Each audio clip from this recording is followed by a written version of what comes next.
how much are we looking for if we're to maybe garner the sort of support and the resource support that we need to effectuate the plan? How much are we looking for? So at the time we in 2022, the 2022 cost for the NSP was somewhere around 33 million.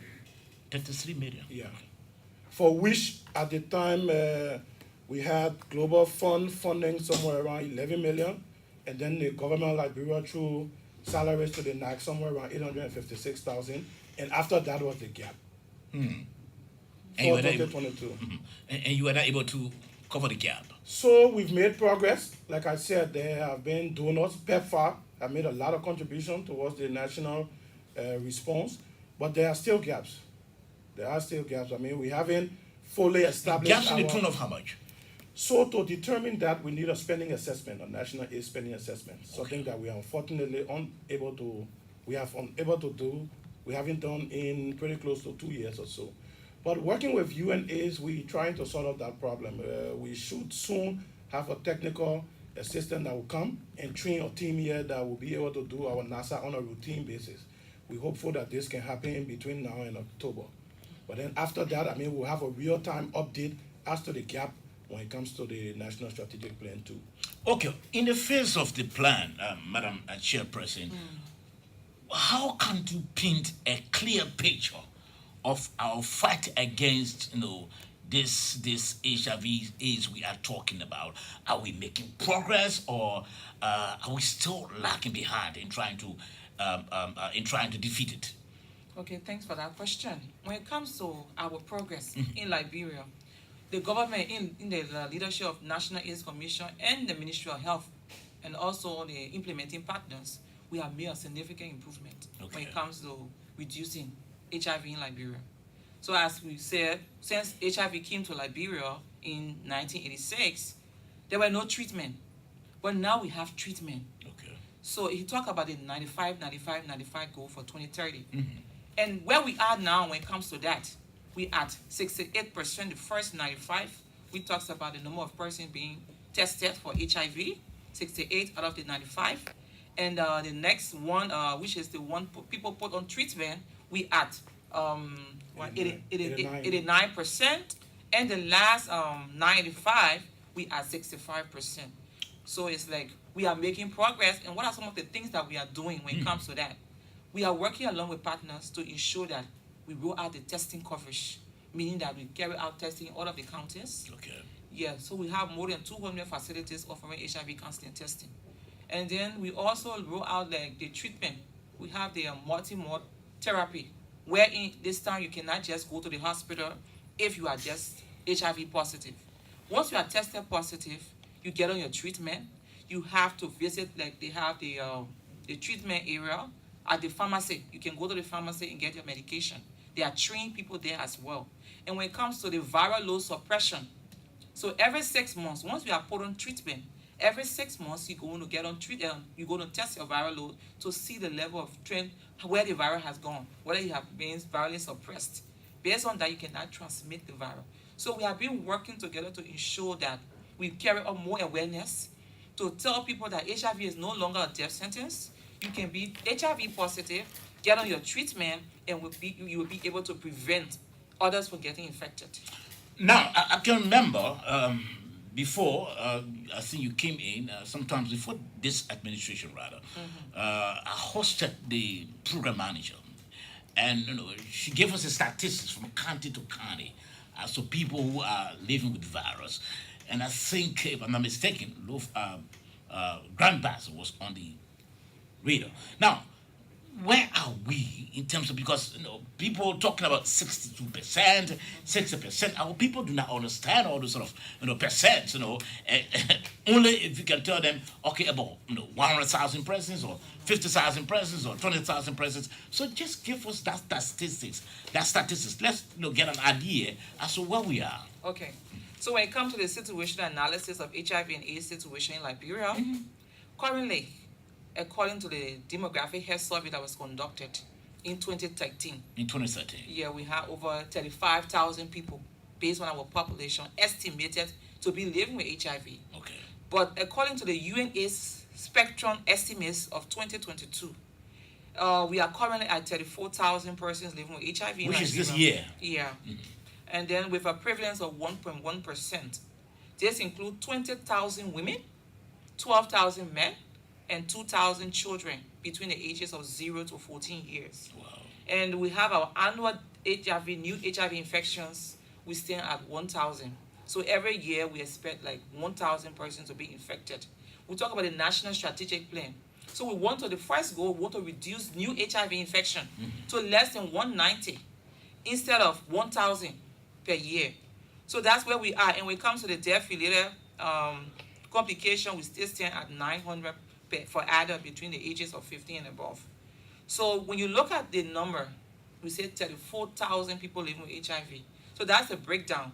But it doesn't mean that women, looking at 20,000 women, it doesn't mean that women are the one have more, because like they are visiting the hospital most of the time. Men are not waiting, except they are very, very sick. Okay. So women are being tested most of the time. Now, okay, yes, go ahead. Let me just step in quickly. You know, like you spoke about the program manager that was in earlier and spoke about Pastor. You know, when it comes to HIV, it's not just about numbers. It's about percentage. And when I talk about percentage, I talk about prevalence. Okay.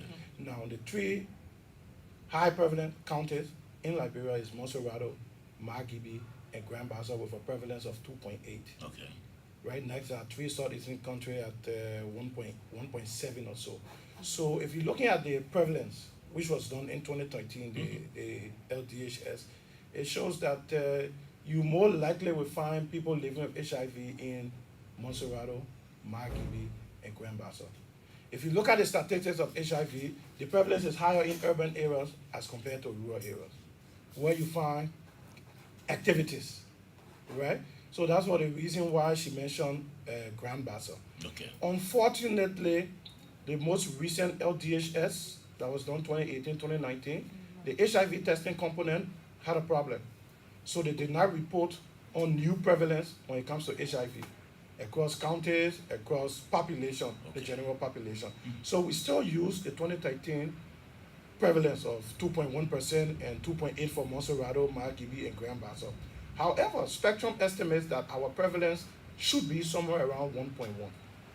We cannot officially quote 1.1 because for us, the prevalence is derived from the LDHS, but the Spectrum is the next best thing. The Spectrum UNAIDS estimate gives you an estimated number of persons living with HIV, your new infection rate, your AIDS-related death, your incidence. I mean, this is the recognized system for HIV reporting. So it's the best next thing to your LDHS. Okay. So when we're quoting our prevalence now, we quote our prevalence of 2013 as in 2.1. However, we still say that UNAIDS estimates that our prevalence should be around 1.1%. No, fine. This is where I come. This is where I come in. Do you confirm those sort of reports from the UN agency? Because, I mean, they could have their own implications as well. Somebody hearing about such a report, about such high number, they say, oh, but what's happening? It has some negative effect on the image of the country. But as a commission, when these sort of reports come out, do you try to verify? Do you inquire from the sources as to how did they gather the number? So let me step in that. The Spectrum estimate is a UNAIDS software. Okay. But the input into that software is done by the commission. Under the national response. Under the national response, okay. yes. So they can never give out the report without getting our consent. Okay. So we work together. Okay. So that's why he said the DHS, the Demographic Health Survey, normally since 2013, taking over as government, we have done a lot of work. Okay. So that's why we're trying to push to see how we can get funding to be able to conduct that study. Yeah. Okay. Yes, go ahead. Yeah, go ahead. Okay, now let's talk about testing. How are people really showing up? How do you do the testing? Somebody went to the clinic, let's take for example, maybe a pregnant woman. He said, do you do the testing without her consent, or let's assume you want to know whether she's a carrier, or do you do it for our concern, or do you ask that, look, we are running a couple of tests and HIV is also included? How do you do the testing? Okay. When it comes to testing people, you have counseling and testing. Okay. Before you even go to do the test, you have to be counseled. So at the various facilities, you have trained counselors from the National AIDS Control Program that have been trained. So they go around, train these nurses, midwives, and other health practitioners to be able to counsel first and to do the test later. Okay. But when it comes to pregnant women, we have our policy. Once you are pregnant, there's a must you do the HIV test. But even so doing, you still have to go through counseling. So we say test and treat. This is the option B plus, where you have to, once you are tested HIV positive, you have to be treated. So you have to go through the counseling process. You have to agree and be tested before you can go and carry out your Let me test. draw the analogy this way. Maybe Mr. Cooper can come in. Okay, I'm just a month pregnant. I'm a pregnant woman, and I went to the hospital, the JFK or wherever. Immediately I go there, you confront me with the HIV testing, or the pregnancy grows maybe for 3-4 months before you do so. So first, let me state that HIV testing in Liberia is voluntary. Okay, You don't compel people to do HIV tests. including pregnant women. However, we make the case why it is necessary for you to do the test. In the case of pregnant women, you can transmit HIV from yourself to your unborn child. Okay. So it is in your best interest and the child's interest to know if you are HIV positive. Because from day one, if you are HIV positive and get initiated on treatment, it is highly likely you will born your baby HIV negative, especially in the very early stages Where you are on the treatment. where you are on the treatment. Okay. So the thing about the treatment is the fact that, and we when you spoke about treatment, we've graduated to the new treatment of TLD, and with that, within 2 to 3 months, I mean, normally the test is done after 6 months, but by 2 to 3 months, you see that you are virally suppressed. And once you are virally suppressed, the chances of you transmitting HIV is next to zero. So the earlier you get on treatment, the faster it is to live a life that you can without transmitting HIV to another person or your unborn child. Okay. So another successful thing that we have done when it comes to pregnant women, the PMTCT, prevention of mother-to-child transmission, we have carried out a treatment coverage of 93% in our region. So Liberia has made a progress, significant increase when it comes to pregnant women giving birth to negative babies. So as we said, once you are HIV positive and you are pregnant, once you are tested, the rates of transmitting the virus to your child is very slim. So we have reached that percentage, 93% coverage. Okay, whether a pregnant woman or not, when is it necessary for a person to go to go for the test? When is it necessary? Anytime you can go and do your test. Okay. If you can just, you don't even know, because once the virus is in your system, you don't know. You are normally walking around because your immune system determines whether you are down with the virus. Surely. So once you, like you now, you just go and say, I want to do my test. As he said, it's voluntary. So you just go there, you got a VCT center, oh, I want to do my HIV test. But before you do your test, as I said, we'll counsel you. And then, so it's not like looking at the time where you are very sick before you go and do your HIV test. No. Okay. So just to add to that, our first 95 is knowing your status. Okay. So to achieve the second, to achieve the third, to achieve the ultimate goal, you need to know your HIV status. And this is for you. Because the earlier you know, the better your chances are of living a healthy and happy life, Okay. of not transmitting HIV. So for us as the Commission and the National Response, our focus will be making sure that the tests are available. So if you go, we got HIV testing centers or facilities, right? But you wouldn't find everybody going to the facility just to do the test. So it is our responsibility to make the test available to people even outside the facility. So there are event-driven testing. It's just that the testing will have to be led by the NSCP, under the NSCP. I mean, you got people trained to do the initial test. Once you do your first test, if you are reactive, you will still have to be referred to a facility for confirmatory testing, right? But the idea there is to make the test widely available. So you don't only have to go to the facility, you got different events that you see people move to and do testing. We've just introduced a self-test so that now you can probably go to pharmacy to a pharmacy or so, pick up your test, do your test. If you are reactive, you have to go to a bigger facility to get your confirmatory test. We already started index testing. Index testing is such that if you are positive today, we discuss and find opportunities on testing those closely tied to you as another strategy. You know, the idea is just to identify those living with HIV, right? Because once you do that, you can place them on treatment immediately. And in the shortest possible time, they are virally suppressed, living a very healthy life. Now, I know, people are often concerned about the issue of confidentiality. Somebody goes to the hospital or to the clinic to do their tests, and later on, after a few days, their names are out. How are you trying to discourage this Okay, right from now, the angle of the commission? yes, right now, I think that has been reduced. You sure of that? I'm very sure. Because it's a behavioral change. Some health workers will want to disclose. So that's why we're working closely with the Ministry of Health to have a system wherein once you disclose someone's status, you should be held responsible. Either your license will be revoked, or because we're trying to put law in place where you cannot discriminate against people living with HIV. And the issue of confidentiality is key to your profession.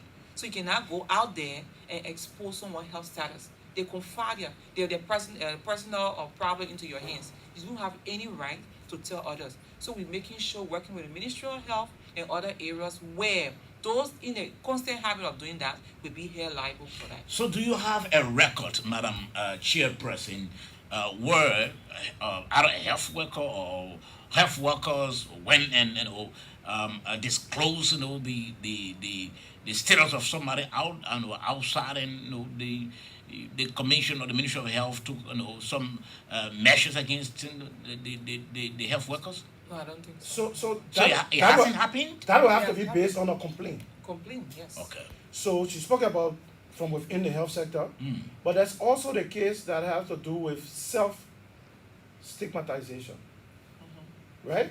So you living with HIV, I got tested at this facility, I'm positive, and for some reason I saw one healthcare provider talking to somebody I know. Yes. Automatically in my head, they're probably discussing my status. And I run with that narrative that this person told this person about my status. So while we work to sort out at the health sector level, we still work with persons living with HIV on how we can eradicate self-stigmatization, because it's also a factor why some of these news may go as in health people are giving your status to family or to people in the community, because it's just the fact that you thought about it and you thought that it was happening, but in reality it may not be happening. But we are exploring both options and we're working to solve both. Okay. Now, availability of drugs. I know, like you said, it's one major success you've made, because I can remember during the last administration, I was always in contact with the former NACP chairperson. There were these concerns all of the time regarding the availability of drugs. So, how have you been able to address it now that you can go to any clinic and you pick up your drugs? Yeah, as you said before, but we have worked together, have series of meetings with partners. So right now we have a lot of stock, medication in stock. When it comes to testing kits, you know that Global Fund have been the one providing the medication. Surely. So there are a lot of treatment all over the place. So medication are available in all of the facilities that are offering treatment. There's no shortage at all. Currently, there's no shortage. Yes. You're listening to the SMS rated on the OBC 99.9 and also frequencies across Liberia. Our studio guests are from the National AIDS Commission, and we have the chairperson, Theodosia Slewion Koli, and also we have Mr. Sandai Cooper. Mr. Cooper is the director for policy and program at NAC. Now, looking at the number of individuals who are currently living with virus, is it a major concern to the commission? Is it a major concern to the commission, looking at the number of people who are living with virus currently? Right now, as we said, estimated number living with a virus. But there's a concern for every one of us. We have to make sure that they get on treatment to reduce. We have to look at the preventive aspect of it. We want to prevent new HIV infection as we look at our national strategic plan. So it's a concern. So what we're doing now, as I said, we have the multi-month strategy. Instead of having 1 month treatment, we want to ensure once you are tested HIV positive, you should get on treatment to reduce the spread. So we have something called undetectable equal untransmittable. So once you are HIV positive and you get on your treatment, you're going to reduce the virus. So our concern is that those that are positive, we want to ensure that every one of them get on treatment. So we just said a 95 goal according to 2030. But where we are, we want to ensure once you are tested and you are put on treatment, you're going to reduce the transmission rate. Is the number alarming to NAC? Is the number of people living with virus alarming to you? Is it very high that you are so concerned, or is it you don't? So when you look at West and Central Africa, our numbers are generally low. Oh, You sure of that? Yes, sure. our It's numbers not are our generally low. population. And then if you look at the trend, we've been on or reducing scale, right? We see the numbers are coming down, and that is mainly because of our treatment program and those that are virally suppressed. So our number of new infections continuously drop year by year. So we're making progress. And like she spoke about the 6 months dispensary, let me just add on to that. For the response, you always try to make things easier. So we've introduced the DSD, the differentiated service delivery model, where when you have stable patient, you don't necessarily have to come to the facility once every month for your medication. Okay. Once you are stable, and in terms, when we say stable, you've been on treatment for at least 6 months, you've done your viral load, you are virally suppressed, so then you can have 3 months treatment given you once, or 6 months treatment, where you probably visit the facility for your medication maybe 2 times a year. But that is limited to stable patient. And it's only because we have to be sure that you can take care of yourself before giving you 3 to 6 months medication. Okay. There are also the DDD, where you make medication available through CSO or through drugstores or pharmacies. So people in the communities may not have to move all the way to the facility. It's just easy access to treatment. Okay. Yeah, that's what she spoke about when she talked about the 6 months. Once you are HIV positive, you're not sick to be like going to the facility. That's what we refer to them as clients, Okay. not patients. I know you both are not the clinicians, people who deal with those patients often, but I'm sure you're quite aware of the medications, the sort of medications that they are, the drugs that they are taking. What is it? What sort of drugs are they? So we refer to the entire drug as ARVs. ARVs. Antiretroviral therapy. So they take that before. Is it that tablet? Or? It's a tablet. Okay. So like before, you will have a multiple tablets, like 4 or 5. You have to take it 2 times a day, which we call BID. But now, with the improvement technology, you have to take just 1 tablet a day. A day. A day. Just one. Yes. The combination of all the different tablets have been put into one. Okay. So it's like 1 tablet a day. You take it for the rest of your life. So you cannot break in. So that's just a tablet, but contain the entire product that would reduce your virus from being suppressed. Yes, so that's 1 tablet you take. Now you take 1 tablet a day. How many? I know, like I said, you pour another conditions. How many? Is it? Are you going to be taking the tablet? Are you going to be on the tablet until the year ends, or until 6 months? Until lifetime. You have Until to take lifetime. Lifetime. You cannot break in, as I said, because once you break in, it's like you taking the medication to suppress the virus. It's like sometimes we go and teach. You say once you take the tablet, it makes the virus to sleep, get so weakened, and cannot have that strength to be able to multiply more strain of HIV virus in your system. So once you take the medication, you have to continue. Like for example, we call it the army man. Like for example, you're taking the medication, and once you break it, what will happen? You have reinforcement. So we encourage you to take it for lifetime until technology or scientific reasoning can come and say, okay, we have found a cure for HIV. There is no cure. It's treatment. So you have to take it for your whole life. For your whole life? Yes. Can you imagine you swallowing tablets? So let me just note, like you say, your entire life you're swallowing tablet. If you're hypertensive, Yeah. you take a tablet every day for the rest of your life. Okay. Same if you are diabetic. Mm-hmm. Once you graduate from the tablet, you still have to take the insulin Okay. every day for the rest of your life. So some of these things, I mean, it's not just limited to HIV. I just want to state Now, that so yeah, it wouldn't I sound agree. like it's a punishment Yes, when it comes to seriously, HIV because that you have you to know, take one tablet somebody taking for the tablets rest every of your day life. for yeah. It's the same with hypertension. It's the same with diabetes and But do we have how do I call it? Has it happened? Do we have a record where somebody was diagnosed of the virus? They took their medications maybe for a year, and at the end of the day, the entire virus died in the system. Do we have any record of that? But we just said to you that once you are on your treatment, you have virally suppressed. It doesn't mean that the HIV is completely gone. It doesn't mean that. No. It's there, but it's asleep. so, Madam Chair, if I can quickly add to that, it's almost like you in a rainy season and you're cutting your grass every 2 days. It will look like grass can grow there. But leave it for 2 months, the grass will start to grow again. Okay. That's just about the virus. You on your medication, it will have it virally suppressed. But so long you stop the medication, it will start to grow again because, like she said, there is no cure. You can only suppress the virus. Okay. And once you have it suppressed, you tend to live a far better life without transmitting HIV. But to keep it suppressed, you have to stay on your medication.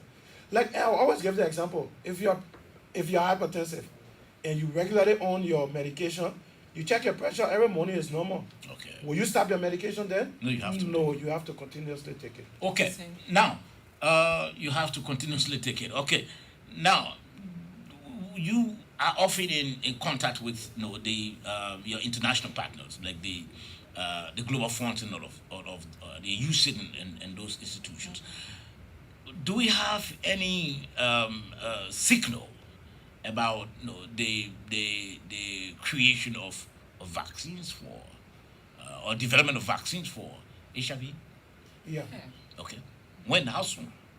that I can say, but they're very close to not so much of a vaccine as in prevention, but an injection as in treatment, where you take an injection once a month and cover for your treatment for that month. So instead of taking 30 tablets, maybe the first day of the month you get your shot, you come back the following month. But it's not ready yet. So we are getting still in there the trial gradually. stage. Yeah, they are working on it. Wow. Yeah, and then in Liberia, the medication is free of charge. Okay. Now, I'm sure shortly I'll be opening the lines because. And sorry, before you open the line, Yes. she just talked about the medication. Let me re-emphasize that all HIV services, not just medication, all HIV services are free, Very free. Okay. very free. Okay. And you can find them at all the hospitals and clinics around? No, not all. Okay. Some may be doing testing, some may be doing treatment, some may be doing viral load. Okay. But once you are offering HIV services, they are free. With all the major successes that you all scored at the National AIDS Commission, I'm sure all is now rose. There could be some challenges you've been faced with as well. Do you care to share those challenges with us? Just at the commission level or at the national At the level? commission level. Yeah, that's a lot of, we have been making progress since we took over, since 2018. Yeah, but still, there's nothing without free. You cannot be free from challenges. Okay. So some of the challenges we have in like legal, how can we coordinate most of the partners to be around the table? Yeah, still because like most of the partners, they are like overlapping functions, so we have to call them. There are a lot of things that we have to do, and especially when it comes to Ministry of Health, National AIDS Control Program, and NAC. As you said, you were like making the same mistake. So it's like people take National AIDS Control Program to be NAC. To be NAC, okay, Yeah, the so, National AIDS Commission. Yeah, so most of the time, funding goes to the Ministry of Health for the National AIDS Control Program. So that we are still having some issues when it comes to that. And when it comes to other things, I think Sandy can come in with that. Okay. So before you come to how many vehicles you have currently? None. One? None? Can you imagine that? Okay. We are working towards it. And Okay. we'll provide it. Yes, sir. Okay, Some so of the challenges. for me, I will look more at programmatic challenges, and so it will be more like reaching the number of persons that we ought to reach when it comes to prevention, when it comes to key population, when it comes to the general population. So you see, like most of our donors, they come with a specific budget, Okay. and that budget can only reach so much. So, for instance, right now, the NSP goal is to reach 60% of key population by 2025. We got Global Fund right now that's got a principal recipient of plan, and plan target within 5 counties, 5 counties out of the 15. At the end of the next 3 years, they will probably be reaching pretty close to 28% of key population. Okay. So in those 5 counties. So even in those 5 counties, there's still a gap between the 28% and the 60% we ought Yeah, to sure. reach. So those are some of the challenges we face. Who to step in for those gaps? While we try to raise resources, we still open up to partners that are coming to fund some of those gaps. So when it comes to the response, so when you look at key population, men who have sex with men, female sex workers, transgender, it's all about stigma and discrimination. So we still have that issue still around. Like as I said, the first time HIV came, there were no treatment. Now it's treatment. People are stigmatizing their family members. So we're trying to break that, but it's still behavioral change. So it's like some of the challenges we have to continue to create more awareness Yeah, sure. to tell people who know this HIV is no more a death sentence. You can get positive and get on your treatment and you reduce the virus, but there's still some sort of challenge when it comes to the response. So, in terms of awareness creation, what are you doing now? How are you trying to empower your communication arm to carry out those awareness? So right now we have our media person, our communication person. We are working now with ECOWAS Radio. That we have, they give us an airtime. Okay, you have a regular program there. Yeah, regular program every month. And the last Friday, we carry on awareness and other things. And now we are trying to work with our own station like you now to be able to have a time where we can go on the radio in the communities to tell people. Right now we are like rolling out we see our billboards be all around the place. Funding being given to us from the Ministry of Finance, where we're able to create awareness through billboards in strategic areas in Monserrado as well as in the counties. So that's some of the things we want to do at the radio station, have jingles, and then just spread out the message around that people will know that you can reduce HIV. Monrovia is not Liberia.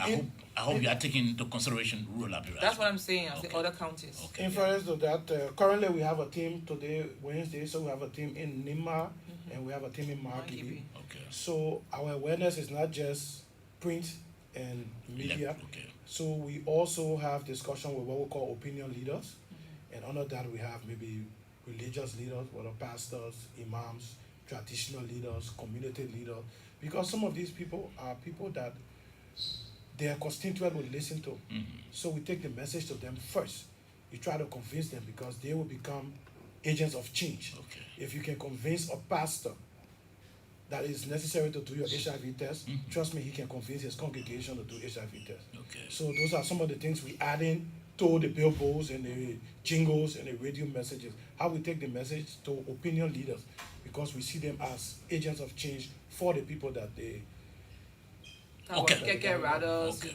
motorbike riders who want to like go into the market areas. As we said, we are multi-sectorial, I so know. we reach every aspect of it. What is the budget of NAC? Our budget. No, I mean I just want to know. The public would like to know. So say you go ahead and talk. Well, the controller is not here. So can I give our budget? So But the chairperson is aware and the program manager is aware. Why you want to? Why you want to remain tight-lipped on that? no, so basically, when you look at the budget, the Is it like so huge you don't want to announce it? no But the, I'm oper- chairperson? No, it's not. You It have will the- never be enough. the operation side and the salary side. Okay. I can't speak to that number, but of recent under the PSIP, we just received 75,000 from the Ministry of Finance. Let's talk about the program that we're rolling out with Billboard. There is hope that we can get a bigger amount because this money is to drive our reduction in stigma and discrimination program. Okay. So most of the billboards you see coming up, the messages that are going around now, our teams that are in the field, is all geared towards the reduction of stigma and discrimination. Okay. Stating that until stigma can end, it will be difficult to end the fight, to end HIV. By 2030. Because we all know, like I said, stigma and discrimination serve as huge barriers to people accessing HIV services. 0776 540 987. Again, 0776 540 987. Or better still, 0880 514 096. Again, 0880 514 096. That's the numbers to call, and you are live on the Super Morning Show. We'll take the first caller on the line. Good morning. Good morning. Good morning. Yes, good morning. Good morning. This is Ed Lauren Bobo calling you from local country to Mr. District 1 Foya. Okay. First of all, let me say welcome to the studio guests. We watch what they are saying. I just have two questions to them. Like when Dr. Bobo and we are living in this country, South America were used to support HIV program. But seeing that people, the way they are managing no supporter, how they will manage to re-spread the message. Like we have prayer office, the guy who was there doing everything when you ask him, they say the program has stopped. But them going in video that the awareness is going on. What mechanism they have to enter local country so the awareness will reach out? Thank you. Many thanks. I'll let you just call on the line. Good morning. Good morning, sir. How are you? I'm okay. Okay, thank you. This is Abenigo Nita, boy from Prigo. Okay, thank you, Woman Judge, for your program this morning. It's very unanimous. And thank to your guests. I will relaxing and follow their deliberations. I think they are on post. But there's a saying that says it won't control the stomach, control the mind. To those who are the carriers of this virus, because this virus is seen to be a companion of life. Because when you get it, there is something that is difficult to depart from you until death.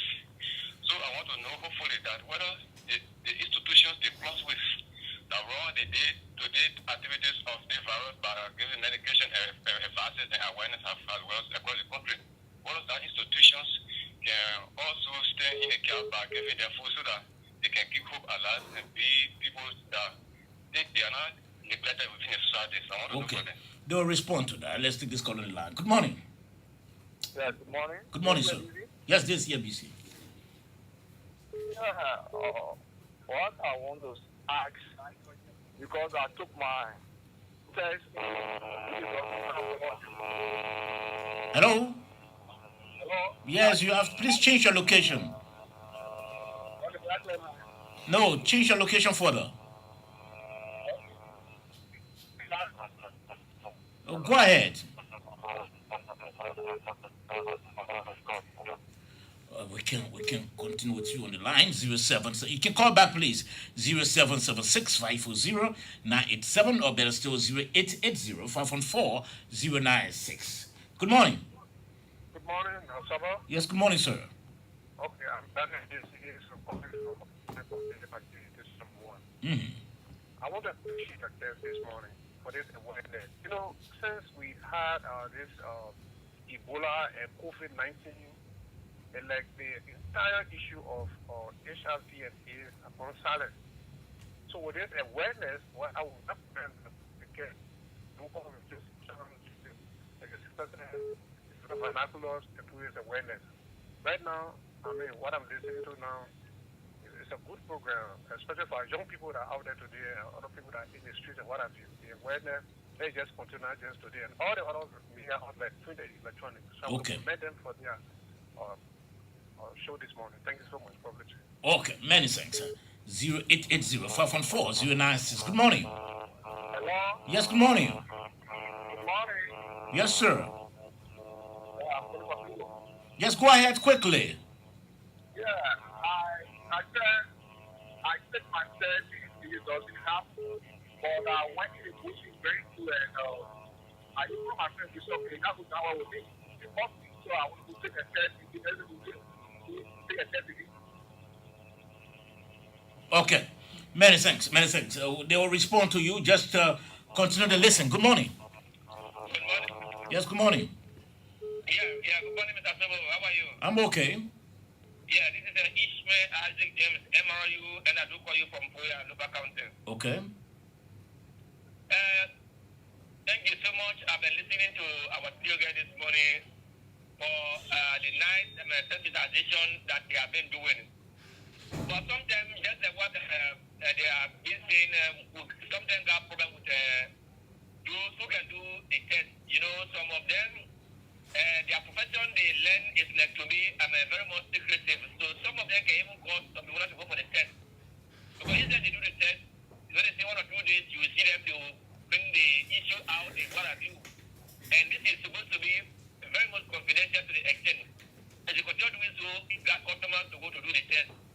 very much important because long ago they stopped this program doing the test and what have you. They have stopped it when Ebola and the coronavirus came.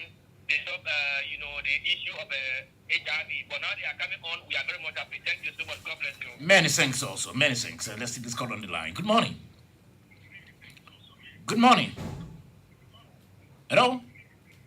It seems this caller is not ready. 0776-540-987 or better still 0880-514-096. That's the numbers to call, and you are live on the SMS this morning. We take this caller quickly. Good morning. Good morning, Mr. George. Yes, good morning, sir. I'm calling from strictly South Bank, Renfrew County. Let's hear from you, sir. I get in that already. I'm not relaying. Okay, that's good. So, I've been following your show since this morning. So, in case as they are saying they have no mobile to get out and you realize that malaria is not a barrier. And for some of us that in the rural county, how do we get that information or that education? Okay. Another thing, for me, I always think in case I go malaria and I have such problem, like I go and take my test and I become positive. I start my treatment. There is no way. Sometimes I have to come back home. I have a short time to spend. How will I be treated? Okay. They are taking notes. They'll respond to that. Good morning. Good morning, Mr. George. Good morning, sir. Yeah, I want to say thank you for the program and for the guests in the studio. My one concern, I heard them deliberating and talking about the virus, the infection rate is more centered in the urban areas and the rural areas. But I think the issue of awareness is more important because the more people are sensitized, the prevention rate becomes high. So I don't know what strategy do they have to put in place so that this thing can be reduced into vernaculars as in the case of polio and other things that help so that people in the interior and other places will be able to prevent themselves. Because it's not just about the cure, but preventing it. So I don't know how can they do that. Okay, many thanks. They are taking notes. They'll respond. Good morning. Yeah, good morning, Mr. George. Yes, sir. This is Kennedy, and I call you from Center Community. Mm-hmm. Yeah, Mr. George, I have a concern with the studio guest or the program we call National AIDS Control Program. I'm a health worker, people like they think different. But the issue of the HIV spreading rapidly for me, and I'm looking at it, I want them to answer that question. It just doesn't mean that when the test is done, you take those how you call it, I don't want to use the word patient, but if the person is positive, you take them somewhere because they are going around and spraying it. Somebody don't care. They just spraying it. Okay. Then you understand? Okay. It might be like people are about to sit down to your heart, this and other thing. But for me, I'm going to have a But what about other people? And they are taking it from place to place. Thank you very much. I want them to answer why they are there to have those people kept somewhere. Okay, many thanks. I think this last caller. Good morning. Yeah, good morning, sir. Yes, sir. I'm Bobby Addison calling from Liverpool Road. Let's hear from you, Bobby. Thank you. First of all, acknowledgement. The Voice of Hope radio station in Cleveland is really this show. And I want to recommend to your student guests, let them please do the best that they can to extend this program into the Southeast community radio stations. Like what we are doing now at the Voice of Hope Radio, we think this, and people are calling from Cleveland and other areas, and also putting in the local dialects for enough awareness. Thank you. Many thanks. That does it for taking calls. Let's go back to our studio guests to respond to those concerns quickly. Yes, Madam Chairperson. Okay, thanks for all of your questions that you put forth. So I will answer those ones. The person that call on, once they get the test done, then what the next step? Like if you are positive or you go to the facility to do your test, Okay. or the testing center, and the time you do your test is like you do it today and you are negative, meaning that you do not have the virus at that time. We have something called the window period, which is 3 months or 72 hours. So the window period is that you have to repeat that test after 3 months. Because sometimes when you get infected today, it will never show that you are infected. So it should take over 3 months before you can get tested. So it's like Once you are negative today, you have to repeat the test to know that whether you are free from the virus. So it takes after 3 months, you have to repeat the test. And the next person talk about when you come to Monrovia for the first time or Muscle you do your test and you go back to the county. Right now, all of our counties, the 15 counties, have a place for treatment. Okay. ART centers. So once you are there, as I said, the awareness should be done in all of the counties. And we are rolling it out. National AIDS Control Program has a mentor. So all of the facilities in counties have ART center. So once you come here, you do your test, you are positive, you get on treatment. Once you go back, we have connection. We give you the number, everything, you call the person, then get on your treatment. That's 2. Another caller said that positive patients should be kept somewhere. I want to ask that caller. It's not like when you are HIV positive, you should be placed somewhere because you're spreading the virus. You can never police anybody. What are you yourself? You don't say they should be kept. It could be your brother. We can say this, we have this saying, if you are not infected, you are affected. It could be your brother, it could be your sister, it could be even you. So we can quarantine them. You cannot quarantine someone living with HIV. Not at all. No. The only thing we need to create more awareness to prevent the spread. Do not have sex without condom. You should take your medication. These are all the things, the preventive messages should go out. Okay. But we can never police anybody living with HIV. So I turn the floor over to my colleague to give us. Okay, so I think one key thing I would talk about, someone talk about food supply, which we consider nutrition. We actually had that program running before. Unfortunately, the donor that was leading that effort has cut that off, along with many countries in West and Central Africa. I mean, a lot of people moving from that particular aspect, but there has been complaints from persons living with HIV, and this has been established as a gap that a response need funding for. Okay. Whether we can get it through government or whether we can find another partner to do it, that is something that the Commission is working to sort out. Now, most of the callers, LOFA and the Southeast, calling on the awareness, the messages reaching to those counties, I fully agree with them.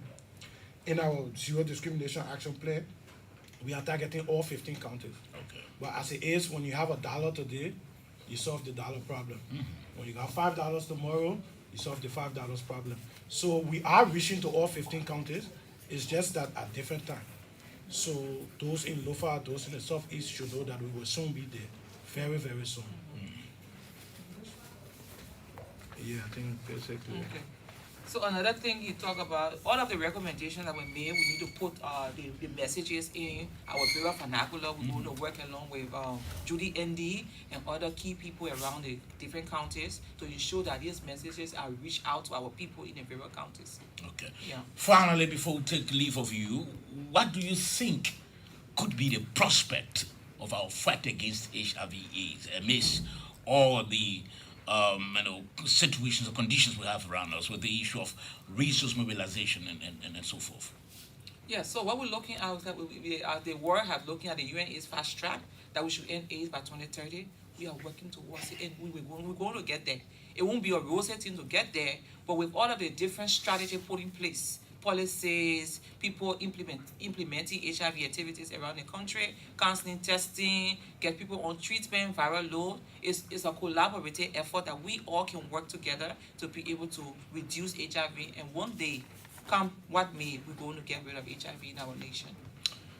Yes. So to just add on to my chairperson, I can tell you we're doing a fantastic job when it comes to treatment. Okay. Even though we got pretty close to 76% of those living with HIV knowing their status, but we got over 83% of those that are on treatment. And once you're on treatment, we see our viral load numbers are going up. There may be a little challenge with the viral load, and it's only because of testing. Okay. Not so much of people not being virally suppressed. It's because of the number of viral load machines that we have, the sample transport that you need from one facility to another. Because as it is, some counties may only have one viral load machine. So most of the other treatment units will have to transport the blood sample to that machine, to that facility with the machine to do the test. But even at that, we're still way above 60%. So we're doing well. And I can tell you, once we got a very good viral suppression amongst those living with HIV, our number of new infections will drop drastically. Okay. And that gave us control over the epidemic. Madam Chairperson, what's your parting comment quickly? Well, my parting comment would be like, we want to encourage everyone to do their HIV tests. Please do not stigmatize anybody living with HIV. HIV is real. We should carry out the messages to tell people that they should get on treatment, get tested, know your HIV status, and be virally suppressed so that we can meet our 95 target by 2030. Okay, she's the chairperson of the National AIDS Commission, Theodosia Slavion Kuli, and also she came along with Mr. Sandy Cooper. Mr. Cooper is the director for policy and program at the National AIDS Commission. Let me say thank you to all of you for coming. We really appreciate your time. Thank you. Thank you.